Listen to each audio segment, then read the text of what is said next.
Bueno, pues precisamente sobre esto, y así con este asunto vamos a ir acabando el programa. Jimmy Sánchez nos dice, pero ¿cómo que más sanciones? Porque él se refiere a un tuit de Rick Scott, este otro nazi, la base. también congresista por la Florida, que pide más, aumentar la presión sobre el gobierno cubano, poniendo nuevas sanciones, etcétera, etcétera, dirigidas a sus principales fuentes de ingreso. Y dice Jimmy Sánchez, ¿no dicen los gusanos que no existe el bloqueo?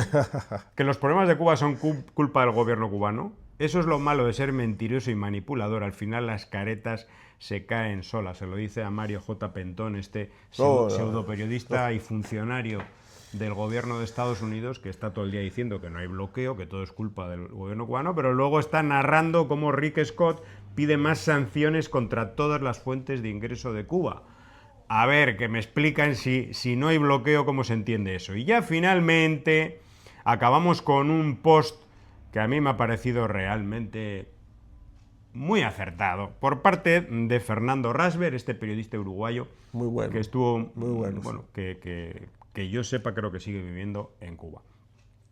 Estados Unidos bloquea los ingresos por servicios médicos en el exterior, bloquea el turismo, bloquea la entrada de combustible y así demuestra que la economía cubana no funciona. Aquí, así nos despedimos. Excelente, excelente. Es una realidad y es una desgracia realmente tener de vecino un enemigo que se convierte en enemigo. No debiera ser, debiera haber una armonía y una relación normal entre ambos pueblos. Pues no, un enemigo ya en decadencia, en decadencia que por eso actúa como actúa. Lo peor de todo es que no hay leyes que frenen este tipo de acciones. Leyes verdaderas, y que sea juzgado y sancionado en correspondencia con la gravedad de los actos que tiene. Estados Unidos está desjuzgado. Sabe que necesariamente, porque no hay ningún imperio que sea eterno, pues sabe que no va a poder mantener su hegemonía. Tiene que comportarse como un país normal. Ya dejar de... y además 800 bases militares alrededor del mundo.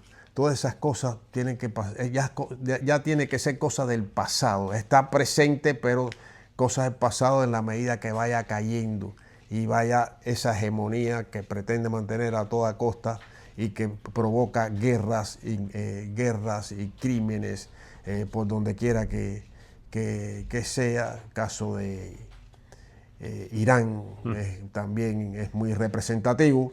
Pues bueno, a ver qué se le ocurre. Vamos a ver, estamos atentos a todas las acciones, a todo, pero a mí me da un poco claro.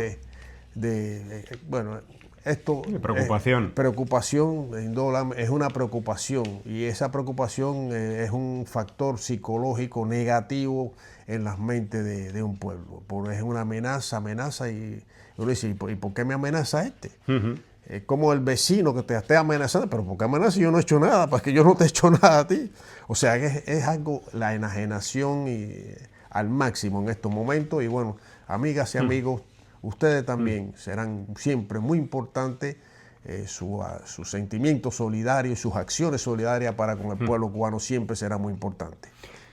Apoyar al pueblo cubano y ahora, sobre todo, apoyar todas las campañas de solidaridad material con Cuba, las campañas en favor de la compra de paneles solares para centros hospitalarios y centros sociales en Cuba, que hay por numerosos países del mundo. Por ejemplo, también acaba de llegar el segundo convoy europeo de solidaridad con Cuba, con muchísima ayuda material, principalmente desde Italia. Bueno, pues aquí nos despedimos con el recuerdo también sabroso de la última manifestación en Madrid, a la que asistió Lázaro, de solidaridad con Cuba, pero también ha habido grandes manifestaciones en lugares como Roma, en Italia, hubo una gran manifestación y actos en muchos países del mundo. Aquí nos despedimos, hasta el próximo programa.